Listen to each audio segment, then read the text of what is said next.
Je suis très heureuse et émue de vous accueillir aujourd'hui en compagnie de Stéphanie Gélier-Barnex qui nous fait l'honneur de sa présence, l'honneur et l'amitié de sa présence puisqu'elle a finalement une longue histoire avec Agetmo. Merci beaucoup de m'accueillir ici, merci beaucoup à Cécile aussi, sincèrement, merci à Fafa, ma mère spirituelle, comme je l'appelle depuis 30 ans à peu près. Oui, c'est vrai que quand on voit mon parcours, rien ne me prédestinait à voguer dans les océans. Et si je dis ça aussi pour les enfants qui sont là, parce que des fois, on a l'impression qu'on est cloisonné dans certaines choses et que justement, il faut rêver et croire en ses rêves. C'est ce que j'ai fait. En tout cas, au début, j'étais à Grenade-sur-Adour, donc je suis née à Mont-de-Marsan. J'étais à Grenade-sur-Adour, j'ai fait mon enfance à Grenade et puis je suis partie, j'ai appris à nager à la piscine de Grenade, qui porte mon nom maintenant, en 3 leçons, je m'en rappelle. Le maître nageur n'a pas voulu faire payer ma mère, parce qu'il a dit non, 3 leçons, il ne faut pas vous faire payer. Quand on est nageur dans les Landes, on se destine à faire nageur sauveteur, sur les plages ou sur les lacs. Et donc, ce que je voulais faire, c'était être nageur sauveteur à l'océan. Sauf qu'à l'époque, ils ne mettaient pas de femmes directement trop à l'océan. Déjà, il fallait passer par le lac. Alors moi, je ne voulais pas du tout aller au lac, ça ne m'intéressait pas. Je suis inscrite à ce club de sauvetage côtier à Hossegor. Mais à la base, c'était vraiment pour être plus performante dans mon métier de nageur sauveteur. C'est-à-dire que tu ne pensais pas que tu allais faire une carrière sportive dans cette discipline? Exactement, pas du tout.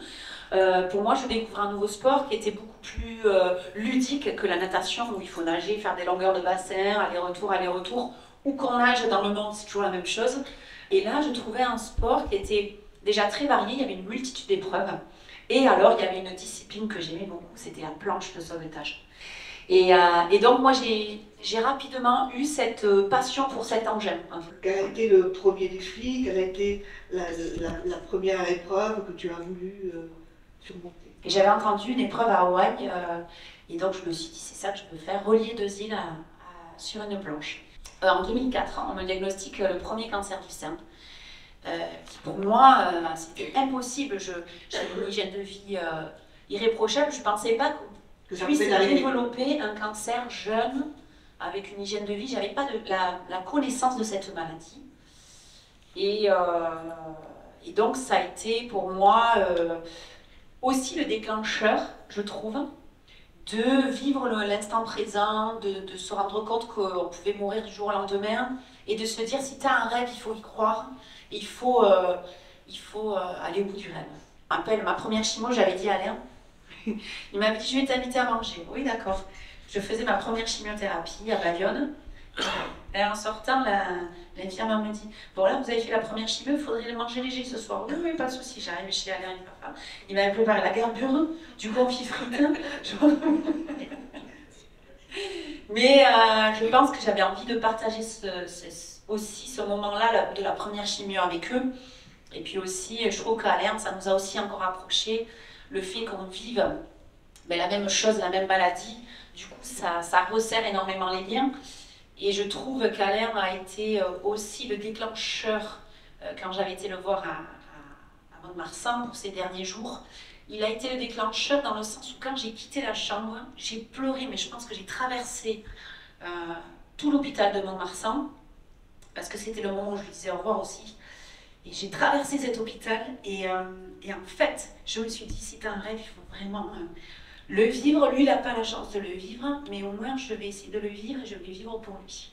C'est vrai que le fait d'avoir perdu Alain et puis d'autres personnes, ça m'a donné envie de réaliser mon rêve. Mon rêve, c'était de traverser un océan à la force des bras. Personne ne l'avait jamais fait dans le monde. 2 mois avant de partir sur cette traversée, on me diagnostique un 2e cancer du sein, qui n'a rien à voir avec le premier. Et là, je me dis, c'est pas possible, j'étais à ça de réaliser mon rêve. Et donc, je réunis toute l'équipe médicale et je dis, je veux partir.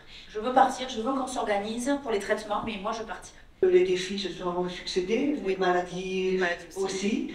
Mais quand même, avant de partir, même si on a cette volonté, il doit y avoir un peu un sentiment de peur. On n'a pas peur là-bas au milieu de l'eau, tout seul?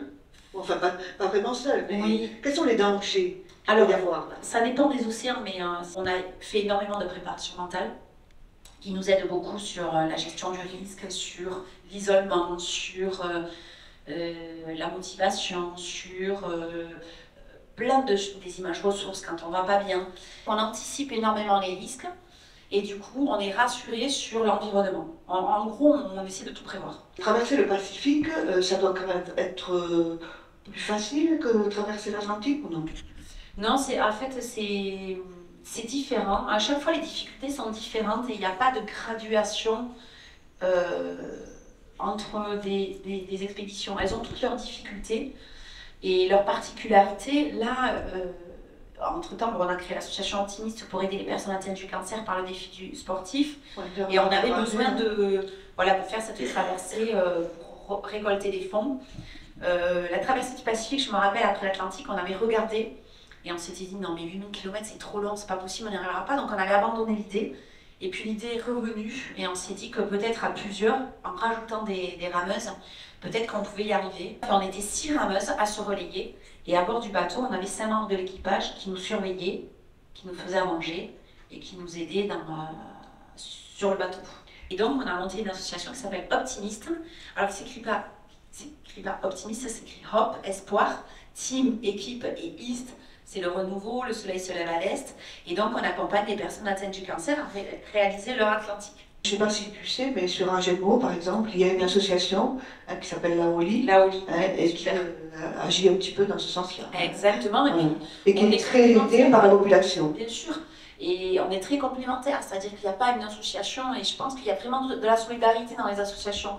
Il y a la Ligue contre le cancer qui propose tel accompagnement, tel suivi. Nous, c'est que le défi sportif, donc c'est vrai que les gens qui veulent pas faire de l'activité physique, nous, on va pas pouvoir les accompagner.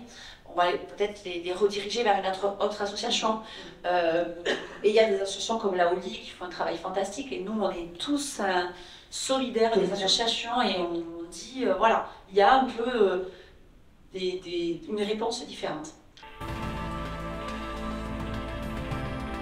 Faites-vous la promesse de vivre vos rêves. Mûrissez-les de persévérance et de générosité. Partagez-les pour inspirer vous aussi ceux qui traversent aujourd'hui leur océan.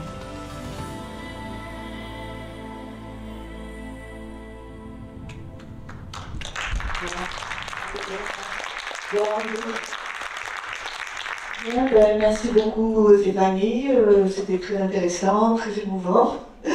Je suppose qu'il y a d'autres projets. Ah,